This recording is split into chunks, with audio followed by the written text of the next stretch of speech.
Hey everyone, welcome back. In this quick video, I'm going to show you how I created this super realistic AI-generated collectible figure image in just a few minutes. Let's get started. Step 1. First, go to Gemini AI. Once you're on the platform, select the option to Create with Image. This allows you to upload your own picture as a reference.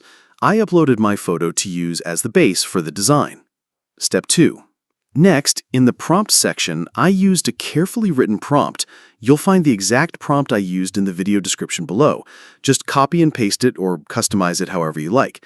The better your prompt, the more detailed and creative your result will be. Step 3. After hitting Generate, Gemini AI worked its magic and produced this amazing 3D-styled collectible figure artwork. You can see how it not only captured my look, but also added that professional product box-style design. It literally looks like something straight out of a Bandai figure release.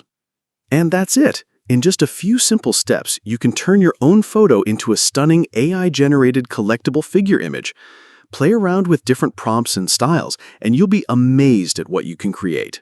If you enjoyed this quick tutorial, don't forget to like, share, and subscribe for more AI tips and creative ideas. Thanks for watching, and I'll see you in the next one. Thanks for watching.